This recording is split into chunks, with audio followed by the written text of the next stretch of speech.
அஸ்திர சஸ்திராதிகள் எல்லாம் எடுத்து உயர்த்தி பிடிச்சிட்டு ரத துரகாதி வாகனங்கள்ல ஏறி உட்காந்துட்டு அந்த ராஜாக்கன்மாரெல்லாம் கிருஷ்ணனுக்கு பின்னாடி போகிறான். சுமத்தியமா சுந்தரியான ருக்மிணி தேவி பகவானை கிட்டேண்டு இருந்துட்டு இருக்கா. இப்போ ரதத்துல ஜிலு ஜிலு ஜிலுன்னு போகிறா ரெண்டு பேருமா. பகவான் பக்கத்துல வந்ததும் அந்த கெட்டி அணைச்சிட்டு தூக்கிண்டு அபகரிச்சுட்டு வர சமயத்துல சரியா பார்க்க முடியலை. இப்போ ரதத்துல ஜிலு ஜிலுன்னு போகிற சமயத்துல ருக்மிணி தேவி முழுசா பார்க்கறா பகவானை. அப்பதான் முதல்ல பூர்ணமா பார்க்கறா ரெண்டு பேருமே. ஆனால் கிருஷ்ணன் என்னன்னைக்கும் தெரிஞ்ச மாதிரியே ருக்மிணி தேவி கிட்ட பழகவும் செய்கிறான். ஏன்னா இவாளோட சம்பந்தம்ன்றது இந்த நாள்லேருந்து ஆரம்பிச்சுது. யாதவ சைன்யத்தை ஒன்றுமே பண்ண முடியாது. யாதவ சைன்யத்தை லீடு பண்ணுறதாரு சாக்ஷாத் பலராமன். இத்தனையும் நடந்ததே, இது ஒன்றும் தெரியாதான் மாப்பிள்ளையாக உட்காந்துட்டு இருக்கிற சிசுபாலனுக்கு. அவன் இப்படி கம்பீரமாக உட்காந்துட்டு இருக்கான். உற்சாகமே இல்லை, அழுது வடிஞ்சிட்டு. அவன் முகம் எப்பவுமே அப்படித்தான் இருக்குன்னு. இப்படி உட்காராதே, ஷோன்னு உட்காராதே, நடந்ததெல்லாம் நடந்தாச்சு, இதெல்லாம் மனசுல வச்சுட்டு இருக்காது, என்னதான் நடந்தது சொல்லி கேட்குறான் சிசுபாலன். உனக்குன்னு வச்சிருந்த ருக்மிணி தேவிய அபகரிச்சுட்டு போயிட்டான், இனிமே உனக்கு கல்யாணம் இல்லை.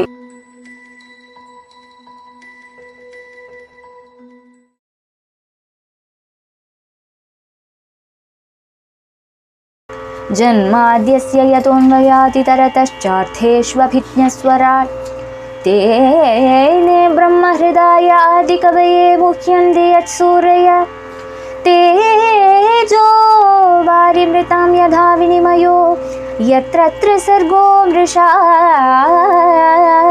धाम्ना आस्वेन सदा निरस्तकुहकं सत्यं परं धीमहि धर्म प्रोच्छितकैतवोऽत्र परमो निर्मत्सराणां सतां वेद्यं वास्तवमत्र वस्तु शिवदं तापत्रयोन्मूलनं श्रीमद्भागवते महामुनिकृते किं वा परैरीश्वर सद्यो हृद्यवरुध्यतेऽत्र कृतिभिः शुश्रूषुभिस्तत्क्षणात् निगमकल्पतरोर्गलितं फलं शुकमुखादमृतद्रवसं युतं पिबत भागवतं रसमालयं मुहुरहो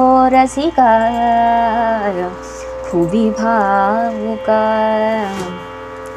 भूतेर्महद्भिर्ययिमा पुरो विभुर् निर्मायशेते गदमूषु पुरुष भुङ्क्ते गुणान् षोडशात्मक सोऽलं कृषिष्ट भगवान् वचांसि मे जय श्री कृष्ण चैतन्य प्रभो नित्यानन्द श्री अद्वैत गदाधर श्रीवासादि गौरभक्तवृन्द हरे कृष्णा कृष्ण कृष्ण हरे हरे हरे राम राम राम हरे हरे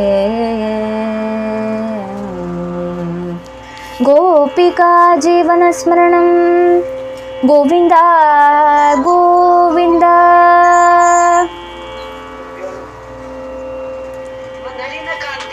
ஆமாம், கரெக்ட். அப்போ எந்த சந்தர்ப்பத்தில் இருக்கோம்? ருக்மிணி தேவியை பகவான் அபகரிச்சுண்டு போன பாகம், ரசகரமான பாகம் நேற்றுக்கு பார்த்தோம்.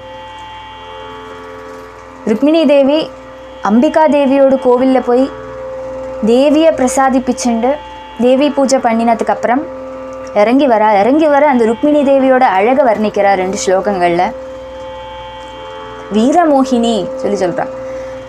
தன்னை விட பிரியவன் இல்லை, தன்னை மாதிரி வீரன் இல்லை சொல்லி அகம்பாவத்தோடு நின்றுருக்கிற எல்லா ராஜாக்கன்மாரோட மனசை அபகரிச்சுண்டு வராளாம் தேவி.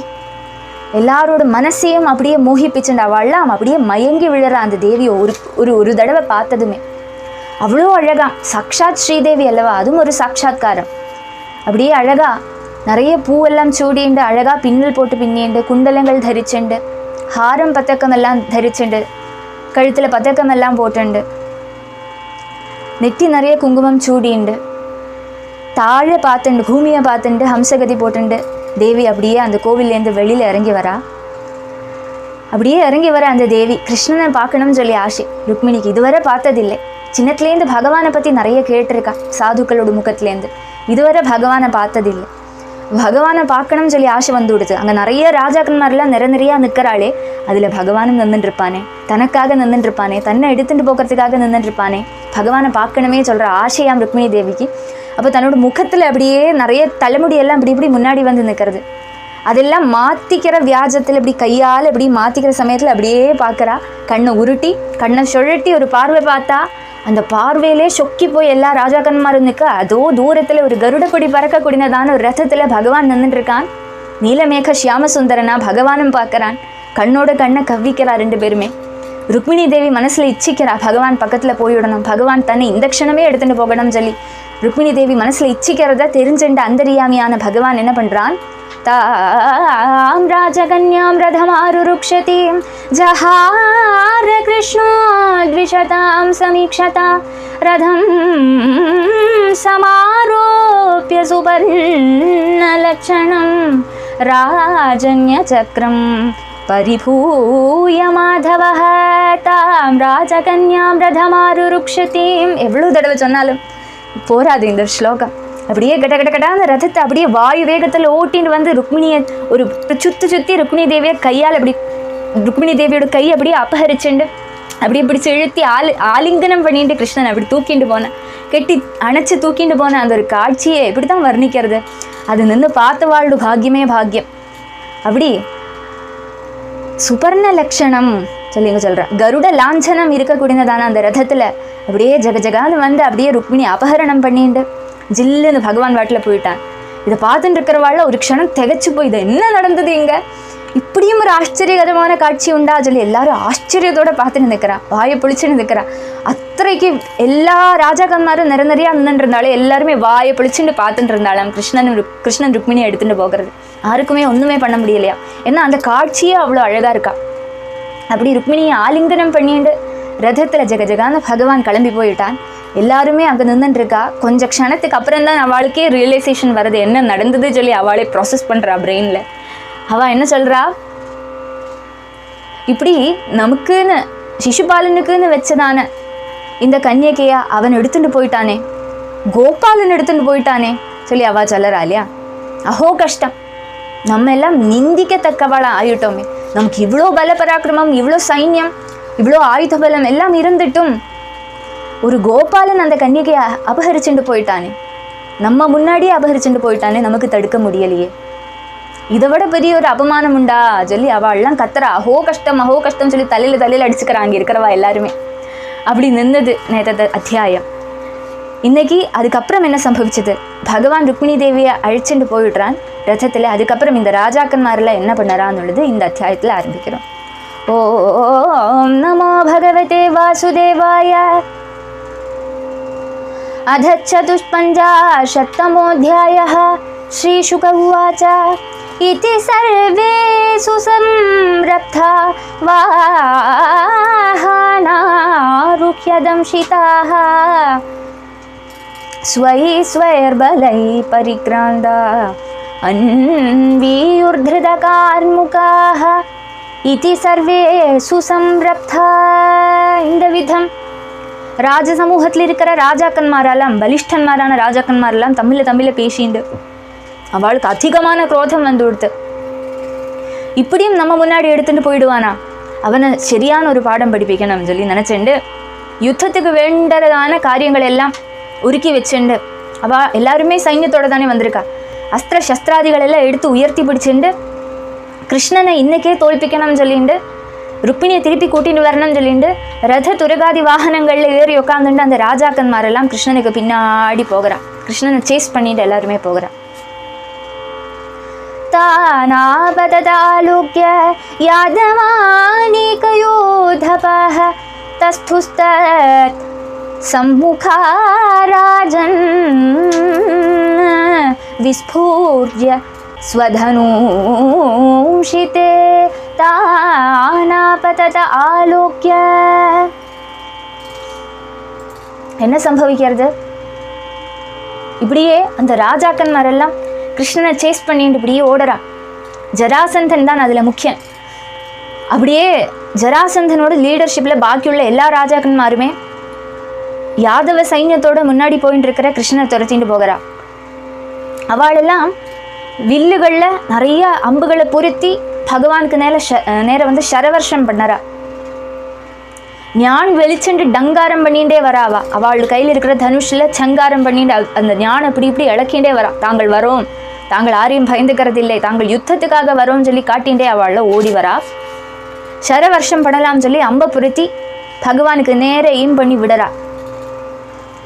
அஸ்வபிருஷ்டே கஜஸ்கந்தே ரதோபஸ்தே ச கோவிதாஹ முமுஜு शरवर्षाणि मेघात्रिष्वपो यथा अश्वपृष्ठे गजस्कन्धे अश्वपृष्ठे நிறைய ராஜாக்கன்மார் எந்தெந்த வாகனங்களில் வரா சொல்லி இந்த ஸ்லோகம் சொல்கிறது. ஆனை, குதிரை, தேர் முதலான வாகனங்கள் யுத்தத்துக்கு இந்த அனிமல்ஸ் எல்லாம் எடுத்துன்னு போவா. பண்டு காலத்துலேயும் உண்டு. அப்போ அதுக்கு மேலே ராஜபடன்மாரான பெரிய வீரன்மாரில் அது மேலே உட்காந்துட்டு வரா. சமர்த்தன்மாரான படன்மாராம் அவள் எல்லாருமே. நன்னா யுத்தம் எல்லாம் நன்னா பண்ண தெரியும், யுத்த குஷலன்மார். அவள்லாம் அந்தந்த வாகனங்கள் மேலே ஏறி உட்காந்துண்டு மேகங்கள் பர்வதத்துக்கு மேலே ஜலம் வர்ஷிக்கிற மாதிரி அவளோட சத்ருவான பகவான் ஸ்ரீகிருஷ்ணனோட சைன்யத்துக்கு மேலே சரவர்ஷம் பண்ணுறா. எல்லாருமே ஷரத்தை அப்படியே கொய்து கொய்து கிருஷ்ணன் மேலே விடுறா. ஆனால் இதுக்கு இந்த உதாரணமே ஏன் சொல்லணும்? மேகாத்ரிஷ்வபோ யதா, அத்ரிக்கு மேலே மலைக்கு மேலே மழை பொழியிற மாதிரி இருக்குது இது பார்க்கறதுக்கு. ஏன் இந்த உதாரணம் சொல்லணும்னா, மலைக்கு மேலே எவ்வளோதான் மழை பொழிஞ்சாலும் மலை அணங்காது, மலை அப்படியே இருக்கும். எத்தனை தான் வர்ஷித்தாலும் ஜலபாதம் காரணம் பர்வதத்துக்கு ஒரு கேடும் வராது. அப்போ பர்வதம் மாதிரி யாதவ சைன்யமா, ஜலவர்ஷம் பண்ணுற மாதிரி பாக்கியுள்ள சத்ருக்களோட சைன்யமா. அப்போ அவள் விடுறதான சரவர்ஷம் ஒன்றுமே பண்ணலை, கிருஷ்ண பட்சத்தை ஒன்றுமே பண்ணலை சொல்லி இதுலேருந்து காட்டித்தரேன். എന്നിട്ട് என்னாச்சு? பத்யோர்பலம் ஷராசாரே சன்னம் வீக்ஷ்ய சுமத்யமா சவ்ரீடமைக்ஷதத்வக்ரம் பயவிஹ்வலலோச்சனா பத்யுர்பலம் ஷராசாரே சன்னம் வீக்ஷ்ய சுமத்யமா சுந்தரியான ருக்மிணி தேவி பகவானை கிட்டேண்டு இருந்துட்டுருக்கா. இப்போ ரதத்தில் ஜிலு ஜிலு ஜிலுன்னு போகிறா ரெண்டு பேருமா. சாரதி கேத்த ரதிக்கு அதுதானே சாரதி. தாருகன் அப்படியே ரதத்தை அப்படியே கிளப்பிட்டு போகிறார். பகவான் ருக்மிணியை அப்படியே கிட்டிண்டு தூக்கிண்டு வரான். ருக்மிணி தேவி இப்படி பார்க்குறா, பகவானோட சைன்யத்தை பார்க்குறா. சத்ரு பட்சத்தில் இருக்கிறவாள்லாம் சரவர்ஷம் பண்ணுறா. நிறைய அம்புகள் அப்படியே விழுந்து விழுந்து விழுந்து யாதவ சைன்யம் மத்தியில் இருக்கிறதே தெரியறதில்லை. யாதவ சைன்யத்தை அந்த அம்பால மூடி விட்டா சத்ரு சைன்யங்கள். அது ருக்மிணி தேவி பயத்தோட பார்க்குறாளா. ஐயோ இப்படி ஆகிவிடுத்தே, தன்னோட பத்தியான பகவானோட சைன்யத்தை இப்படி பண்ணி விட்டாளே சத்ரு பட்சக்காள். அப்படி ருக்மிணி தேவிக்கு கருணை தோணித்தாம், சங்கடம் தோணித்தாம். இப்படி ஆகிவிடுத்தே சொல்லி பயந்துக்கிறா. தன்னோட பகவானோடு சைன்யத்துக்கு ஒன்றும் ஆகக்கூடாதே சொல்கிற பயம் ருக்மிணி தேவிக்கு. பயம் வியாபிச்சனாலேயே என்னாகுமோ சொல்லி கண்கள் அப்படியே இழகிற அந்த கண்களோட கிருஷ்ணனை நேர பார்க்குறாளாம் ருக்மிணி தேவி. லஜ்ஜையோட கிருஷ்ணனோட முகத்தில் என்ன ஆகுமோ சொல்லி கவலையோட கிருஷ்ணனை பார்க்குறான். ருக்மிணி தேவி என்னனாலும் இப்படி பார்க்குறா சொல்லி பகவான் தெரிஞ்சுக்கிறான். എന്നിട്ട് சொல்கிறான், நான் என்ன சொல்கிறேன்? பிரஹஸ்ய பகவானஹ மாஸ்ம பைர்வாமலோச்சனே வினங்க்ஷ்யத்யதுனைவைதத் தாவகைஷாத்ரவம் பலம். பிரஹஸ்ய பகவானஹ வாமலோச்சனே, மனோகரமான கண்களுடையவளே. அவளோட கண்கள் அப்படியே மனசு பறிக்கிறது.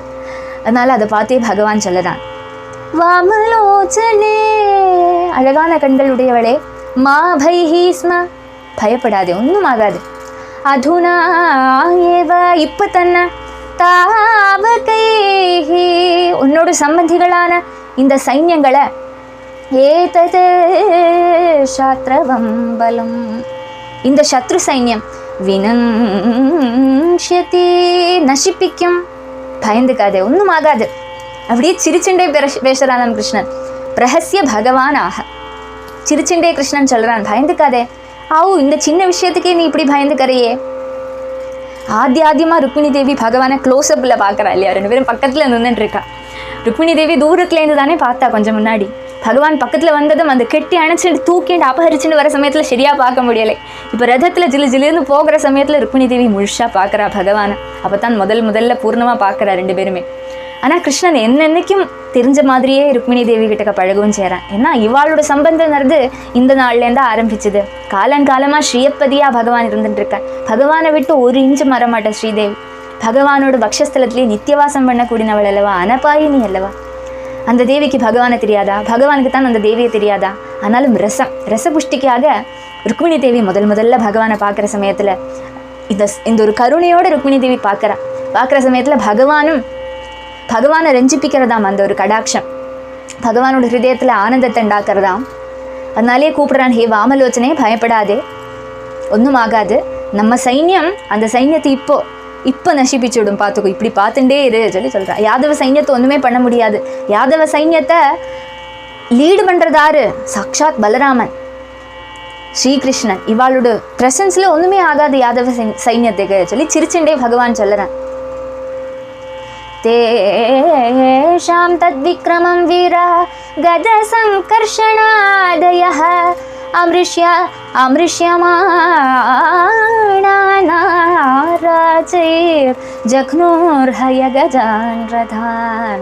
தேஷாம் தத்விக்ரமம் வீரா சூரன்மாரான பகவான் அப்படி சொன்னதுமே யாதவன்மாரில் வச்சு சூரன்மாராக இருக்கக்கூடிய கதன் சங்கர்ஷனன்றது சாக்ஷாத் பலராமன். கதன் சொல்கிறது ஒரு யாதவன். பகவான் இடைக்கிடைக்கு கதாகிரஜா சொல்லி பகவானுக்கு விசேஷனம் வரும் இல்லையா, அந்த கதனாக்கும் இது. கதன் சங்கர்ஷனன் முதலான யாதவ பிரவரன்மாரான அவா தன்னோட விக்ரமத்தை காட்டுறா.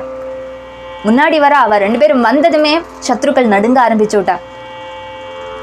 பராக்கிரமசாலிகளான இவா 2 பேருமே அவா எப்படி சிரவர்ஷம் பண்ணாலோ அதை விட 10 மடங்கு வீரியத்தோடையும் ஸ்பீடோடையும் பானங்களை அந்த பக்கம் விடுறா.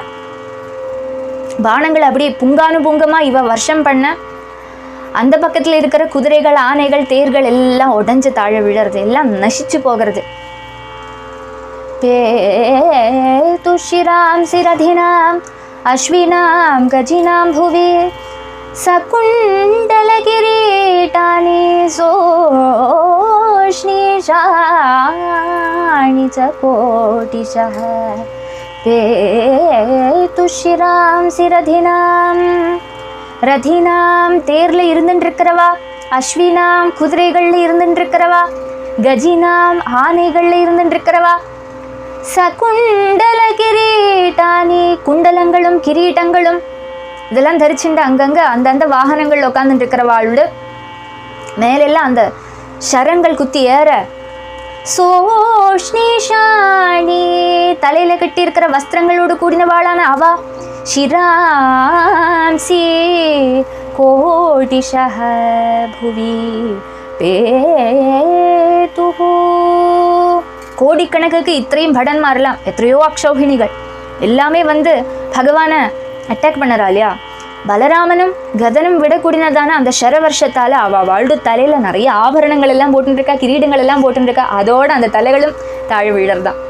தலையெல்லாம் கொய்து தாழ போடுறா அவா. அப்படி மகா யுத்தம் பண்ணறா. இவா முன்னாடி நிற்க முடியலையாம் சத்ரு சைன்யங்களுக்கு. ஹஸ்தா சாசிகதேஷ்வாச கரஹா ஊரவோம் க்ரயஹ அஸ்வாஸ்வதரணா கோஷ்ட்ர घरमर्त्य शिरांसि च हस्ता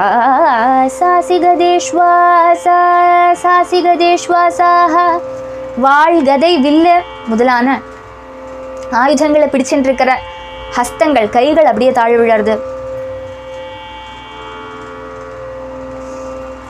துடைகள், காலடிகள், குதிரைகள் முதலான வாகனங்களோடு சேர்ந்து தாழ விழுந்திருக்கு.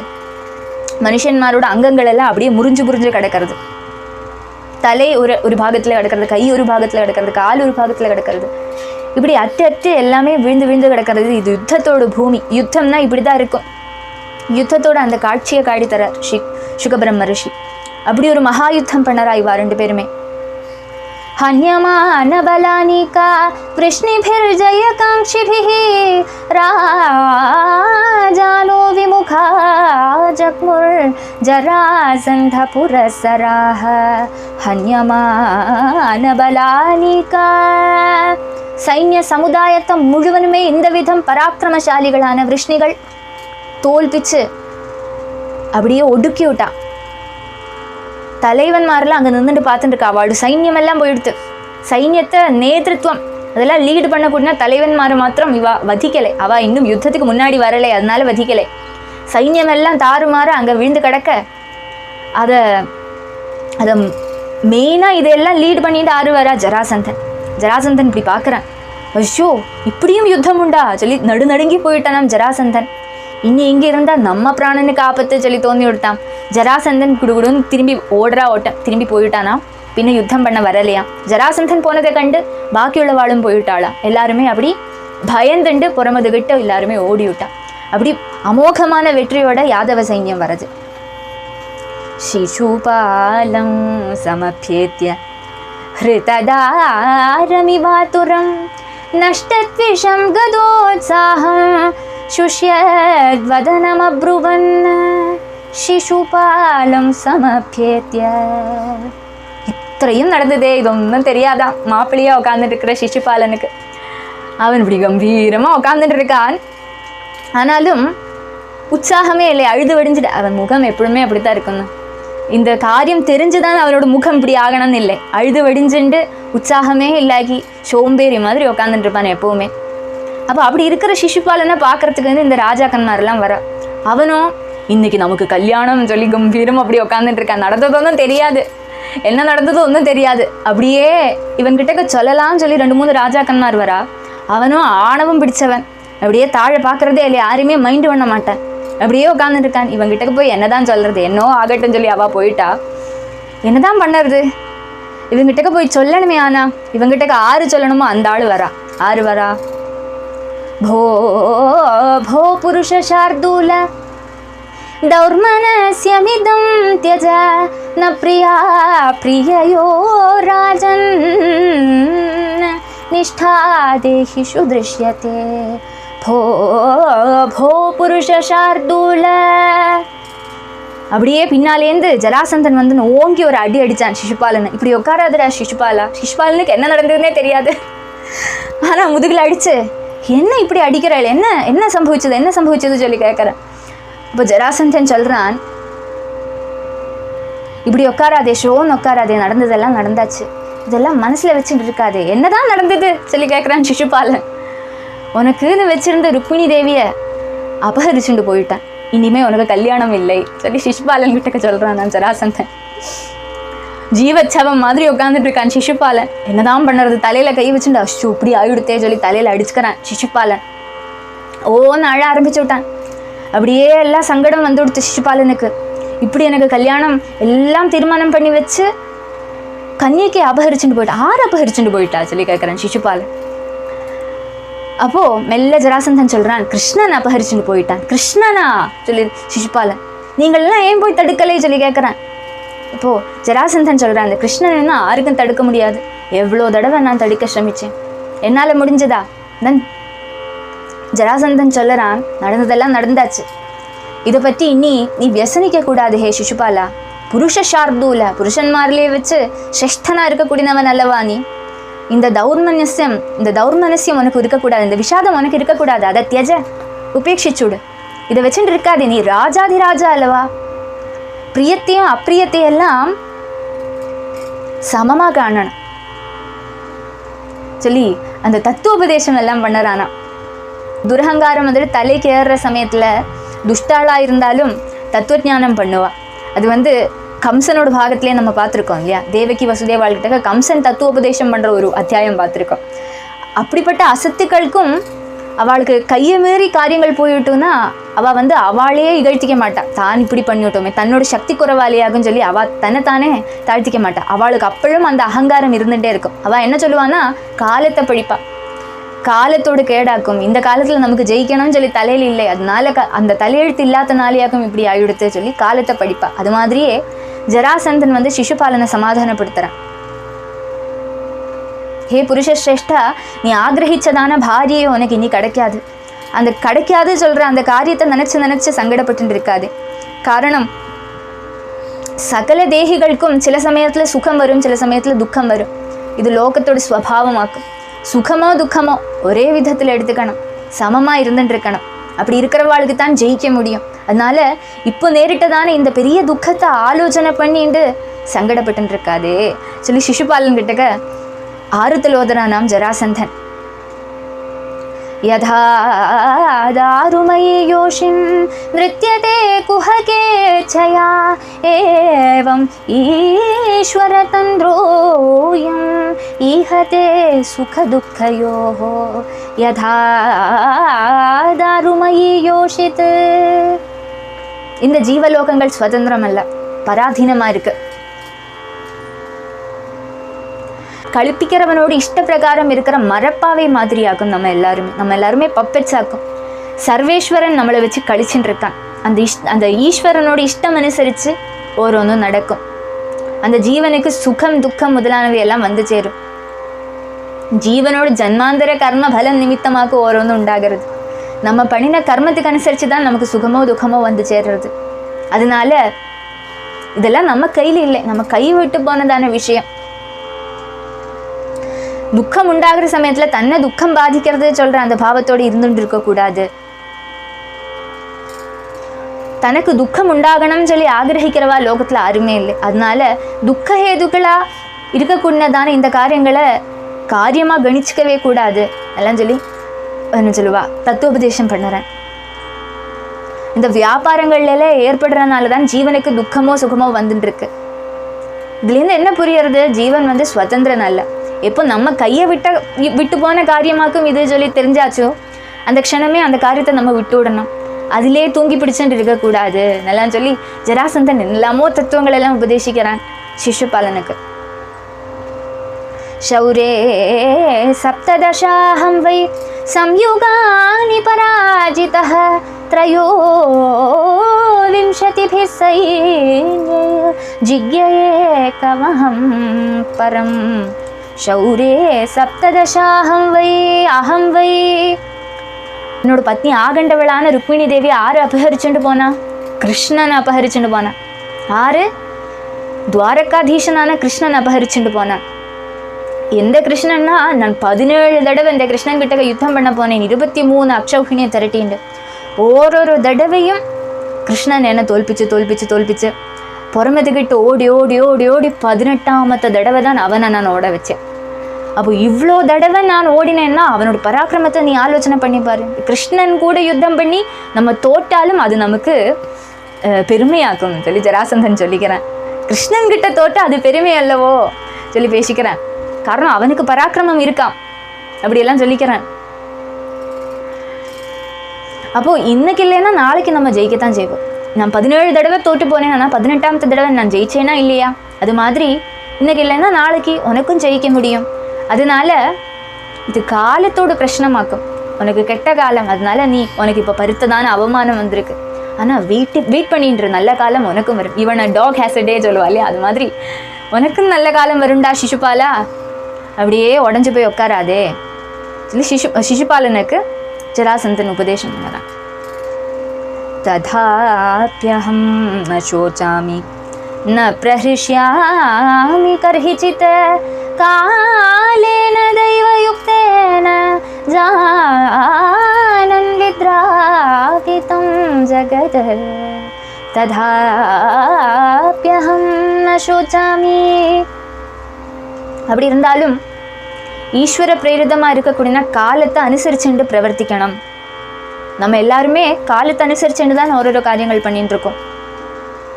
அதனால நல்ல காலம் வரத்த நமக்கு ஜெயம் வந்துடும். ஜெயம் வந்ததுனால அதிகமான சந்தோஷம் படக்கூடாது. ஜெயம் வந்தது சொல்லி ரொம்ப சந்தோஷப்படக்கூடாது. ஜெயிக்க முடியலை, தோற்று போயிட்டோம்னு சொல்லி நினச்சிண்டு ஐயோ தோற்று போயிட்டோமே, பருத்த அவமானமாக போச்சே சொல்லி ரொம்ப கிளேஷிக்கவும் கூடாது. சமானமாக இருக்கணும். சமானமாக இருக்கிறவன் தான் ஜெயிக்க முடியும்னு சொல்லி ஜராசந்தன் சொல்கிறேன். அதுனாபி வயம் சர்வே வீரயூதபயூதபாஹ பராஜிதா ஃபல்குதந்திரே யதுபிः கிருஷ்ணபாலிதைः அதுனாபி வயம் சர்வே, கிருஷ்ணனால ரட்சிக்கப்படக்கூடிய அல்ப சைன்யத்தோடு இருக்கக்கூடிய யதுக்கள். ரொம்ப கொஞ்சம் சைன்யம் தான் கொண்டு வந்தார் பலராம சுவாமி. அவசரத்தில் வந்து விட்டார் இல்லையோ, கிருஷ்ணனுக்கு என்ன ஆகுமோ சொல்லி ரொம்ப கொஞ்சம் பேரை கூட்டின்னு வந்து விட்டார். அந்த கொஞ்சம் சைன்யமே இவாளை பாடுபடுத்தி கொடுத்து, அப்படி சின்ன சைன்யமா இருந்தாலும் பகவான் கிருஷ்ணனோட கருணா கடாட்சம் அவ மேல விழுந்தனால அமோகமான வெற்றியோட வீராக்திரகண்யன்மாரா அவள்லாம் திரும்பி வரா. அப்படி பகவானுக்கு ஜெயா விஜயி பவ சொல்லிண்டு, பலராமனுக்கு ஜெயா விஜயி பவ சொல்லிண்டு அவ திரும்பி வரா. அதெல்லாம் பார்க்கறா இவா சொல்றா, நம்ம எல்லாரையுமே அந்த சின்ன யாதவ சைன்யம் தோல்பிச்சு கொடுத்தே. அந்த யாதவ சைன்யம் எவ்வளவுதான் கொண்டு வந்தார் கிருஷ்ணன் எவ்வளவுதான் கொண்டு வந்தான் அந்த சைன்யத்தை. அந்த சைன்யம் துச்சமான அளவோடு இருக்கிற சைன்யமே அக்ஷௌகிணியா இருக்கிற நம்ம சைன்யத்தை தோல்பிச்சதுன்னா இது அவனோட சாமர்த்தியம் அல்ல, அது நிச்சயமா தெரியாது. சாமர்த்தியம் இருந்தா பெரிய சைன்யத்தோட வந்திருப்பான். துச்சமான இந்த சைன்யத்துக்கு முன்னாடி நம்ம தோற்று போனதுக்கு காரணம் காலபேதமாகும் சொல்லி ஜராசந்தன் சொல்றானா. ரிபவோ ஜிக்யுரதுனா காலாத்மானுசாரிணி ததா வயம் விஜேஷ்யாமோ யதா கால பிரதக்ஷிணஹ. ரிபவோ ஜிக்யுரதுனா, இந்த சமயத்துல சத்ருக்களுக்கு குணகாலமா இருக்கு, அதனால அவ ஜெயிச்சா. நாளைக்கு நமக்கு நல்ல காலம் வரும், நமக்கு நல்ல காலம் வரும்போது அவ தோற்று போயிடுவா. அதனால அந்த காலத்தை பிரதீட்சை பண்ணிட்டு சொல்லி சொல்றான். ஏவம் பிரபோதிதோ மித்ரை சைத்யோகாத் சானுகபுரம் ஹதசேஷா புனஸ்தேபி யயுஸ்வம் ஸ்வம் புரம் நிருபாஹ. ஏவம் பிரபோதிதோ மித்ரை சைத்யோகாத் சானுகபுரம். இப்படி உடஞ்சு போய் இருக்கிற அந்த சிசுபாலனை எல்லாருமே சமாதானப்படுத்துறா. ஒருத்தரும் விசாரிக்கிறா, இப்படி ஆயுடுத்தேடா சிசுபாலா, இப்படி ஆயுடுத்தேடா சிசுபாலான்னெல்லாம் சொல்லி எல்லாரும் ஒருத்தரும் விசாரிக்கிறா. சிலவாள்லாம் கான்ஃபிடென்ட்டாக இரு, ஒன்றும் ஆகாது, நல்ல பொண்ணை பார்த்து உனக்கு கல்யாணம் பண்ணி வைக்கிறோம். சிலவாள்லாம் இப்படி ஆயுடுத்தே சொல்லி அழுதுட்டு போறா. அப்படி எல்லாருமே விசாரணை பண்ணிட்டு எல்லாம் ஓஞ்சதுக்கு அப்புறம் அவள்லாம் திரும்பி தன்னோட ராஜதானிக்கு போகிறா. ஜராசந்தனும் சிசுபாலனை கூட்டிட்டு அவளோட ராஜதானிக்கு கூட்டிட்டு போகிறா. அப்படி நமக்கு இங்கே நிறுத்திக்கலாம். இதுக்கப்புறம் ருக்மிக்கு மகா கோபம் வருது ருக்மிணி தேவியோட அண்ணாக்கு. அவன் பகவானை துரத்திட்டு போகிறான். அந்த ருக்மிக்கு என்ன ஆகிறது, பகவான் என்ன பண்ணுறான்னு நாளைக்கு பார்க்கலாம். ராதே கிருஷ்ணன். கோபிகா ஜீவன ஸ்மரணம் கோவிந்தா கோவிந்தா. ராதே கிருஷ்ணா.